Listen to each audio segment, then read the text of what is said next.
கிறிஸ்து இயேசுவில் அன்புமிக்க அருமையான அன்னையின் பிள்ளைகளே, ஆண்டவரது அருளாலும் அன்னை வேளாங்கண்ணி தாயின் பரிந்துரையாலும் 2026 ஆண்டின் 2வது மாதம் பிப்ரவரியிலே இன்று நாம் காலடி எடுத்து வைத்திருக்கிறோம். ஆண்டவருக்கு நன்றி சொல்லுவோம். இந்த வாரம், இந்த மாதம் முழுவதும் இறைவனது அருளால் நாம் சிறப்பாக இருக்க வேண்டும் என்று ஜெபிப்போம்.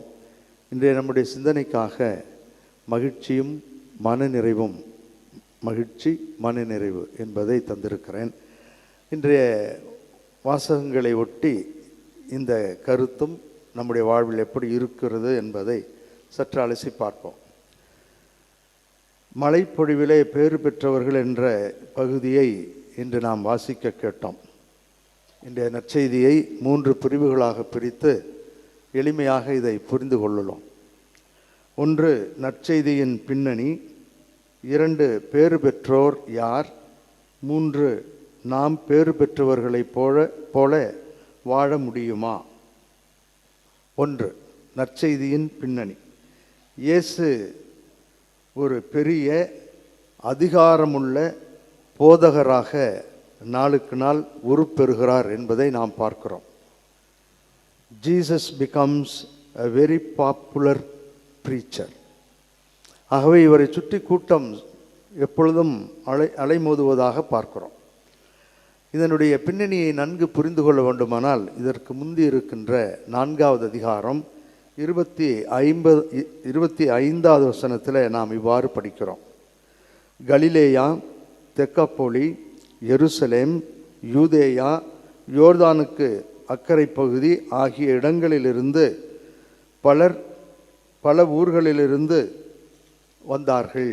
மக்கள் பெரும் திரளாய் அவரை பின்தொடர்ந்தார்கள் என்று பார்க்கிறோம். ஆகவே இந்த படிக்கப்பட்ட ஊர்கள் ஒரு கூட்டமைப்பை சொல்லுகிறது. மக்கள் எல்லோரும் அவரை தேடி வந்தார்கள்.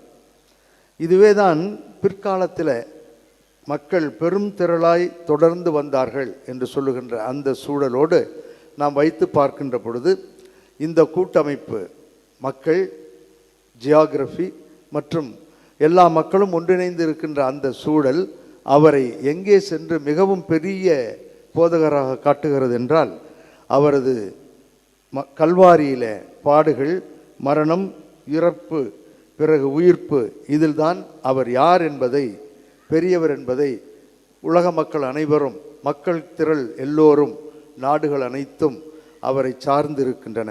அதாவது சுருங்கக்கூறின் மலைப்பொழிவிலிருந்து கல்வாரியில் அவரது பாடுகள், உயிர்ப்பு, மரணம் இவற்றின் வழியாக இயேசு கிறிஸ்து மிகப்பெரிய போதகர், ஆன்மீகவாதி என்பதை நமக்கு இது எடுத்து சொல்லுகிறது. 2வது பகுதிக்கு நாம் செல்வோம். பேறு பெற்றவர்கள் யார்? மக்கள் பெரும் திரளாய் அவரோடு இருந்ததாக 5வது அதிகாரம் 1வது வசனத்தில் நாம் படித்தோம். மலையிலே அவரோடு பெரும் திரளான மக்கள் இருந்தார்கள். இந்த பெரும் திரளான மக்கள் தான் நான் ஏற்கனவே சொன்னேன், உலக மக்கள் அனைவரையும் சுட்டி காட்டக்கூடிய ஒரு யூனிவர்சலிசத்தை முன்னிறுத்தி மத்தேயு இதை எழுதுகிறார். இந்த பலதரப்பட்ட மக்கள் யார்? ஏழைகள் இருந்தார்கள், பணக்காரர்கள் இருந்திருப்பார்கள், படித்தவர்கள் இருந்தார்கள், படிக்காதவர்கள் இருந்திருப்பார்கள், இறை நம்பிக்கையாளர்கள் இருந்திருப்பார்கள், நம்பிக்கை இல்லாதவர்கள் இருந்திருக்கக்கூடும், நோயாளிகள் இருந்திருப்பார்கள், குணமானவர்கள், நலமானவர்கள், நன்றாக இருக்கின்றவர்கள் இருப்பார்கள், இன்னும் வேடிக்கை பார்க்க வந்தவர்கள் இருப்பார்கள். இப்படி ஏராளமான ஒரு மிகப்பெரிய கலவை கூட்டம் அங்கே இருந்தது. ஏன் இவர்கள் அங்கே இருந்தார்கள்? இந்த பலதரப்பட்ட ஏராளமான மக்கள் ஏன் அவரோடு இருந்தார்கள்? அதுதான் இன்றைய நம்முடைய கருத்து. ஏன் அவர்கள் இருந்தார்கள் என்றால், எல்லோரும், நீங்களும் நானும் இதைத்தான் தேடுகிறோம். எதை தேடுகிறோம்? மகிழ்ச்சி எங்கே இருக்கும், அதன் வழியாக நமக்கு மனநிறைவு எப்படி கிடைக்கும் என்ற இந்த சூத்திரத்தை தான் மனிதன் இன்றும் தேடுகிறான். இந்த கணிப்பொறி உலகில் கைக்குள் உலகம் வந்தாலும் கூட அவன் அந்த கைக்குள் இருக்கின்ற செல்லிலே மகிழ்ச்சியை காண்பது இல்லை. அந்த செல் அவனுக்கு ஒரு நிரந்தரமான மகிழ்ச்சியை தருவது இல்லை. நான் சொல்லாமலேயே நீங்கள் புரிந்து கொள்வீர்கள். ஆகவே மனிதன் வேறு எதையோ தேடுகிறான். வேறு எங்கோ அவன் அந்த மகிழ்ச்சியையும் மனநிறைவையும் காண ஓடுகிறான். அதைத்தான் நாம் பார்க்கிறோம். ஏன் பேறு பெற்றவர்கள் என்று அவர் சொல்லுவது இந்த மகிழ்ச்சியையும் மனநிறைவையும் தேடிக்கொண்டிருக்கின்றவர்களுக்காக ஆண்டவர் சொல்லுகின்ற வார்த்தைகள் தான் இந்த பேறு பெற்றவர்கள் என்று வருகின்ற மலைப்பிரசங்கத்தின் முதல் பகுதி. எனவே பேறு பெற்றவர்கள் என்ற இந்த பகுதி ஆசீர்வாதத்தோடு ஆரம்பிக்கின்றது. கடுமையான வார்த்தைகள் அதில் இருப்பதை நீங்கள் காண முடியாது. கோபமாக ஆண்டவர் இயேசு கிறிஸ்து பேசுவதை அங்கே பார்க்க முடியாது. அல்லது இலைமறைக்காயாய் திரித்து சொல்லுவதை போன்ற புரிந்தும் புரியாமலும் இருக்கக்கூடிய வார்த்தைகள் எதையும் அவர் சொல்லவில்லை. நேரடியாக எளிதாக ஆசீர்வாதமான வார்த்தைகளை அவர் புரிந்து கொண்டிருக்கிறார். ஆகவே கஷ்டப்படக்கூடிய நம்மில் தெளிவில்லாதவர்கள் நேரம் கிடைத்தால் அதை திரும்ப திரும்ப படித்தால் ஆசீர்வாதமான இந்த வார்த்தைகள் நமக்கு ஆறுதலாக இருக்கும், ஆற்றுப்படுத்தும், நம்மை நிச்சயமாக ஒரு நல்ல வழியிலே வழி நடத்தும் என்பது உண்மை. ஆகவே இந்த போதனை மிக முக்கியம் என்பதை இயேசு அறிந்திருக்கிறார். இந்த ஆசீர்வாதமான வார்த்தைகள், அவர் சொல்ல போகின்ற இந்த வார்த்தைகள் மக்களுக்கு மட்டுமல்ல, என்னை பின்தொடர்கின்ற தான் தேர்ந்தெடுத்திருக்கின்ற தன்னுடைய சீடர்களுக்கும் இது மிக அவசியம் என்பதை அறிந்து அவர்களையும் அவர்கள் அருகிலேயே அமர வைத்திருந்தார் என்று நாம் பார்க்கிறோம். சீடர்கள் அவர் அருகே அமர்ந்தார்கள். ஆகவே இது ஒரு மிக முக்கியமான ஒரு பாடம். இந்த பாடம் வாழையடி வாழையாக சீடர்கள் வழியாக மக்களுக்கு செல்ல வேண்டும். இந்த ஆசீர்வாதங்கள் அனைவருக்கும், உலக மக்கள், ஜாதி இன மத பேதங்களை எல்லாம் கடந்து எல்லோருக்கும் இது கிடைக்க வேண்டும் என்ற ஒரு உன்னத நோக்கிலே, ஒரு யூனிவர்சல் பெர்ஸ்பெக்டிவ், அதிலே இவர் இதை அமைக்கிறார், கட்டமைக்கிறார். மத்தேயு என்னென்ன ஆசீர்வாதங்களை நாம் அங்கே காணுகிறோம். மனிதன் எதை தேடுகிறானோ அந்த ஆசீர்வாதங்கள் அனைத்தும் அதிலே இருப்பதை நான் படித்து காட்டுகிறேன். யாராவது இல்லை இல்லை நான் பணத்தை தான் தேடுகிறேன் என்று சொல்லக்கூடியவர்கள் யாரும் இருந்தால் நீங்கள் இதை படித்து பாருங்கள். அவர் ஒரு 8 விதமான ஆசீர்வாதங்களை நமக்கு சொல்லுகிறார். தாழ்ச்சி, கருணை, கனிவு, நீதியை நிலைநாட்டல், இரக்கச் செயல்கள், தூய்மையான உள்ளத்தோடு வாழுதல், அமைதிக்காக உழைத்தல், துன்பத்தில் நிலைத்திருந்தால் வெற்றி கிடைக்கும் என்ற இந்த ஆசீர்வாதங்களான வார்த்தைகளை நமக்கு சொல்லுகிறார். இவை அனைத்தையும் இன்றும் மனிதன் தேடுகிறான். அனைத்தையும் பெற வேண்டும் என்று அவன் ஆசைப்படுவது இல்லை. இந்த 8இல் ஏதாவது ஒன்று இருந்தால் கூட மகிழ்ச்சி அடைகிறான், மனநிறைவு அடைகிறான். இதுதான் உண்மை. இதைத்தான் நாம் பார்க்கிறோம். இது ஏதாவது ஒன்று நம்மில் நிலைத்திருந்தால் கூட நாம் சந்தோஷமாக இருப்போம் என்பதுதான் உண்மை. ஒரு முறை சில ஆண்டுகளுக்கு முன்பாக ஒரு கல்லூரியிலே, பெண்கள் கல்லூரியில் ஒரு பயிலரங்கத்திற்காக கலந்துரையாடலுக்காக சென்றிருந்தேன். அப்பொழுது அவர்களிடம் இந்த ஒரு சிறிய பகுதியை கொடுத்து, அதில் இந்துக்கள் இருந்தார்கள், இஸ்லாமிய சகோதரிகள் இருந்தார்கள், கிறிஸ்தவர்களும் இருந்தார்கள். அவர்களிடம் இந்த மழைப்பொழிவு அந்த முதல் பகுதி என்று படிக்க கேட்ட அந்த 8 ஆசீர்வாதங்களையும் ஒரு சிறிய செராக்ஸ் காப்பி எடுத்து அவர்களிடம் கொடுத்து, இந்த கொடுக்கப்பட்டிருக்கிற இந்த பகுதியில் உங்களுக்கு மிகவும் பிடித்தமான ஆசீர்வாதம் எது? இதை பற்றிய விளக்கம் இப்போ சொன்னது போல் அவர்களுக்கு விளக்கம் செய்தேன். செய்த பிற்பாடு இந்த 8இலே உங்களுக்கு எது மிக தேவையாகப்படுகிறது என்று அவர்களிடம் கேட்டேன். அப்பொழுது அவர்கள் ஒரு 80% மாணவர்கள் அங்கிருந்தவர்கள் 6வதாக சொல்லப்படுகின்ற தூய்மையான உள்ளத்தோர் பேறு பெற்றோர், ஏனெனில் அவர்கள் கடவுளை காண்பர் என்ற அதை எழுதியிருந்தார்கள். இதில் யாருமே வேறுபாடு இல்லை. நான் சொன்னது போல அனைத்து சகோதரிகளும், இந்து, முஸ்லீம், கிறிஸ்டின், எவ்ரிபடி, எல்லோருமே 80% பெண்கள் இதைத்தான் எழுதியிருந்தார்கள். நான் அவர்களிடம் ஏன் இதை தேர்ந்தெடுத்தீர்கள், வேறொன்றும் உங்களுக்கு விருப்பமாக இல்லையா என்று கேட்ட பொழுது, இன்றைய காலகட்டத்தில் மனிதனுக்கு தேவையானது உண்மை, தூய்மையான உள்ளம், தேவையானது தூய்மையான உள்ளம், உண்மையாக இருப்பது, நானாக இருக்கிறேன் என்று தெளிவாக சொல்லுவது, உண்மையை பேசுவது, உள்ளொன்றும் புறமொன்றும் பேசாமல் பேசுகின்ற வாழ்க்கையை இல்லாமல் வாழ்வது, நல்ல உறவையும் உண்மையான உறவிலும் வாழ வளர ஆசைப்படுகிறோம் என்று சொன்னார்கள். இதை நான் சொல்லாமலேயே நீங்கள் புரிந்து கொள்வீர்கள். இந்த உறவில் கலப்படம் இல்லாமல், உண்மையில் எந்த விதமான போலியும் இல்லாமல், உறவில் உண்மையை உண்மையாக நான் நானாக இருக்கிறேன், நான் நானாக வளர விரும்புகிறேன், அப்பொழுதுதான் கடவுளை காண முடியும் என்று அது சொல்லுகிறது. ஆகவே வாழுகின்ற இந்த நாட்களிலேயே நாங்கள் கடவுளை காண விழைகிறோம். அந்த கடவுள் நீங்களாக இருக்கலாம், உண்மை பேசுகின்றவர்களாக இருக்கலாம், உறவை வளர்க்கக்கூடிய யாராக வேண்டுமானாலும் இருக்கலாம் என்று சொன்னார்கள். மக்கள் மகிழ்ச்சி இல்லாமல் இன்று நாம் தடுமாறி போவதற்கான முதல் காரணம் நம்மிடம் இருக்கக்கூடிய போலி, நம்மிடம் இருக்கக்கூடிய அயோக்கியத்தனங்கள். ஒன்றும் இல்லாதவன் இருப்பதைப் போல காட்டுவதும், இருக்கின்றவர்கள் சரியாக ஒன்றும் தெரியாதவர்கள் போல இருப்பதும், மாயஜால வித்தைகளை காட்டுவதையும் தான் இன்று மனிதன் புரிந்து கொண்டிருக்கிறான். உண்மை பேசுவதையும் தூய்மையான உள்ளத்தோடு வாழ்வதையும் ஒரு நாளும் மனிதன் விரும்புவதில்லை. இந்த உண்மையான தூய்மையான உறவில் வாழ முடியாததால் தான் நாம் கடவுளின் பிள்ளைகளாக வாழ மறுக்கிறோம். கடவுளின் பிள்ளைகளாக வாழ முடியாமல் தடுமாறி போகிறோம். ஒரு உண்மை நிகழ்வை உங்களுக்கு சொல்கிறேன். நான் இருந்த பங்கில் நடந்தது. அவர்கள் அந்த திருமணத்தை மெட்ரிமோனியல் அதில் தேடி கண்டுபிடித்தார்கள். இதனால் மெட்ரிமோனி வைத்திருப்பவர்கள் எல்லாரும் தவறானவர்கள் என்று நான் சொல்லவில்லை, தவறாக புரிந்து கொள்ளாதீர்கள். அந்த மெட்ரிமோனி நல்லதாக இருக்கும். கொடுக்கப்படுகின்ற செய்திகள் உண்மையா என்பதுதான், கொடுக்கின்றவர் தன்னை பற்றி உண்மையான முழுமையான செய்தியை கொடுக்கிறாரா என்பதுதான் கேள்வி. பல மெட்ரிமோனிகள் இருக்கின்றன, திருமண தகவல் மையங்கள் ஏராளமாக இருக்கின்றன. அவைகள் பொய் என்று நான் சொல்லவில்லை. ஆனால் அதில் செய்திகளை கொடுக்கின்ற ஆணும் பெண்ணும் உண்மையானவர்களா தூய்மையானவர்களா என்பதுதான் கேள்விக்குறி. அதைத்தான் நான் கேள்விக்குறியாக்குகிறேன் ஒழிய அந்த தகவல் மையங்களை அல்ல. சரியாக புரிந்து கொள்ளுங்கள். அந்த தகவல் மையத்திலிருந்து அந்த பெண் படித்தவள், ஐடியில் மிகப்பெரிய படிப்பு படித்தவள், அந்த பணியிலும் இருந்தாள். அவளுக்கு தேடினார்கள், ஒரு வரன் கிடைத்தது. அந்த வரன்படி அவர்கள் தான் அவசரமாக அந்த கல்யாணம் நடந்தது. நான் கூட கேட்டேன், ஏன் இவ்வளவு அவசரமாக செய்கிறீர்கள்? 3 ஓலையும் ஒன்றாக படிக்க வேண்டும் என்று சொல்கிறீர்களே, அந்த பக்கத்திலும் இந்த பக்கத்திலும் ஆண் பெண் இருவரிடத்திலும் ஏன் என்று கேட்டேன்.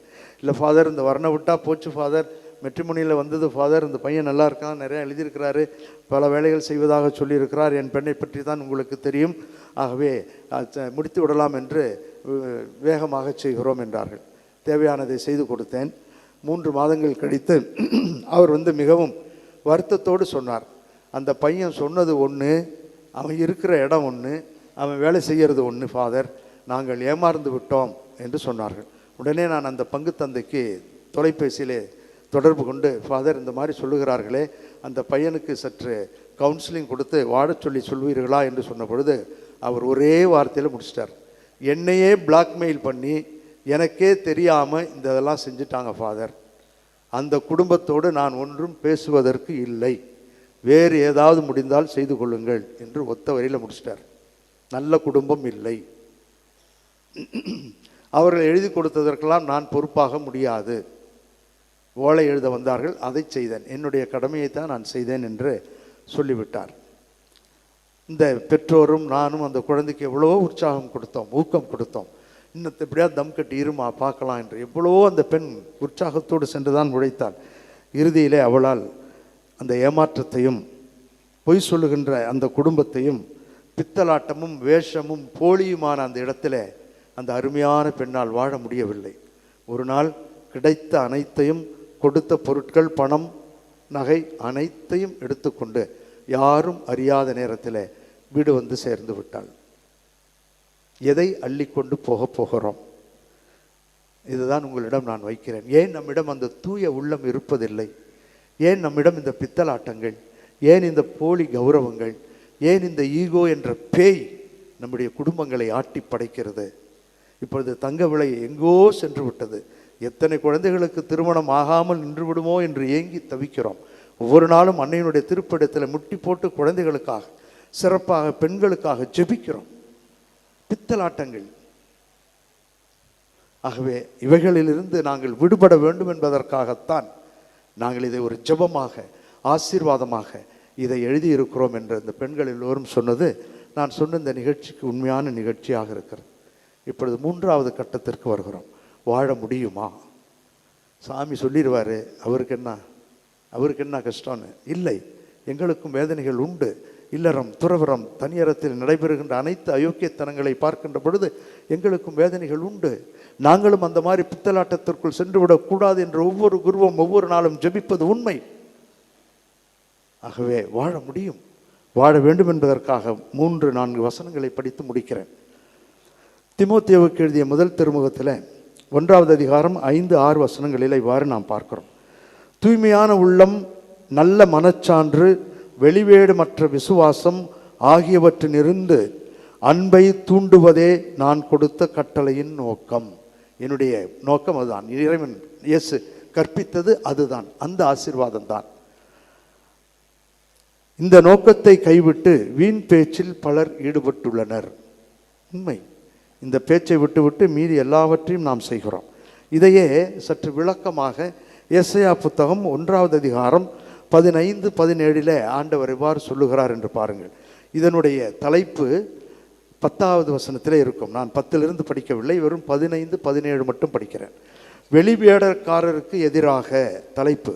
வேதம் பேசுகிறது, நான் அல்ல, விவிலியம் பேசுகிறது. வெளிவேடருக்கு எதிராக, அப்படி வெளிவேடராக இருப்பவருக்கு ஆண்டவர் என்ன சொல்லுகிறார்? என்னை நோக்கி உங்கள் கைகளை நீங்கள் உயர்த்தும் போது பாரா முகத்தினாய் நான் இருப்பேன். நீங்கள் தொடர்ந்து மன்றாடினாலும் நான் செவி கொடுப்பது இல்லை. உங்கள் கைகளோ இரத்தக்கரையால் நிறைந்திருக்கின்றன. உங்களை கழுவி தூய்மைப்படுத்துங்கள். உங்கள் தீச்செயலை என் திருமுகத்திலிருந்து அகற்றுங்கள். தீமை செய்வதை விட்டொழியுங்கள். நன்மை செய்வதை கற்றுக்கொள்ளுங்கள். நீதியை நாடி தேடுங்கள். நான் பேசல, விவிலியம் பேசுகிறது, வேதம் சொல்லுகிறது. வாழ முடியும், வாழ வேண்டும். போலி வெளிவேடக்காரனாக நீங்கள் கைகளை உயர்த்தி முழந்தாள் படியிட்டு என்ன கதறி அழுதாலும் கேட்க மாட்டேன் என்று தெளிவாக சொல்லிவிட்டார். ஆசீர்வாதம் தூய்மையான உள்ளத்திலிருந்து தான் வருகிறது என்பதை ஆண்டவர் சொல்லுகிறார். இறுதியாக ஆண்டவரே சொல்லுகிறார், வெளியிலிருந்து வருவது எதுவும் உள்ளே போவது கெடுப்பதில்லை, உள்ளிருந்து வரக்கூடியவை தான் கெடுக்கிறது என்பதை நீங்கள் படித்திருக்கிறீர்கள். அதை நான் விட்டுவிட்டு மத்தேயு 15:10-18-20 சொல்லுகின்ற அந்த வாக்கியத்தை விட்டு வாழ்ந்தவர்களுடைய ஒரு வாக்கியத்தை மட்டும் படித்து முடிக்கிறேன். தோபித்து புத்தகம் 8வது அதிகாரம் 6-7 உள்ளத்திலிருந்து எப்படி பேசுகிறார் என்று பாருங்கள். நீங்களும் நானும் பேச முடியும். இல்லறம், துறவரம், தனியறம் பேச முடியும். அந்த வார்த்தையை பாருங்கள். தோபித்து 8:6-7. நீர் ஆதாமை படைத்தீர், அவருடைய மனைவி ஏவாளை அவருக்கு துணையாகவும் ஆதரவாகவும் உண்டாக்கினீர். அவர்கள் இருவரிடமிருந்தும் மனித குலம் தோன்றியது. மனிதன் தனிமையாக இருப்பது நல்லதென்று அவனுக்கு தகுந்ததொரு துணையை உருவாக்குவோம் என்று உரைத்தீர். தூய்மையான உள்ளத்தை நீர் படைத்தீர். இப்பொழுது என் உறவினல் இவளை நான் மனைவியாக ஏற்றுக்கொள்வது இச்சையின் பொருட்டு அன்று, நேர்மையான நோக்கத்தோடு தான். என் மீதும் இவள் மீதும் இரக்கம் காட்டும். நாங்கள் இருவரும் முதுமை அடையும் வரை இணை பிரியாது வாழச் செய்யும். இருவரும் ஆமென் ஆமென் என்று கூறினர். அன்று இரவு அவர்கள் மகிழ்வோடு உறங்கினர். அருமையான வாக்கியம். வேதம் பேசுகிறது. நிறுத்தி நிதானமாக யோசித்தால் நம்முடைய வாழ்வு எப்படி இனிமையாக இருக்க வேண்டும். இங்கேயே கடவுளை காண முடியும். ஏனென்றால் யாரெல்லாம் தூய்மையான உள்ளத்தோடு இருக்கிறார்களோ அவர்கள் பேறு பெற்றவர்கள், கடவுளை காண முடியும் என்று சொல்லுகிறது. ஈகோவை ஒழிப்போம், தூய உள்ளத்தை பெற்றுக்கொள்வோம். வெளி வேடங்கள், வேஷங்கள், கபடதாரித்தனங்கள், கலப்படங்கள் இவைகளெல்லாம் தூக்கி எறிந்துவிட்டு மகிழ்வோடும் மனநிறைவோடும் வாழ கற்றுக்கொள்வோம். வாழ்ந்த அன்னையிடம் அதற்காக ஜெபிப்போம்.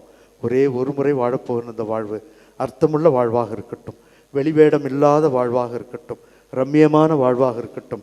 இதுதான் நான், இப்படித்தான் நான் செயல்படுகிறேன் என்பதை ஏற்று வாழக்கூடிய ஒரு அருமையான கடவுளை காணக்கூடிய ஒரு உள்ளத்தை தர வேண்டும் என்று ஜெபிப்போம்.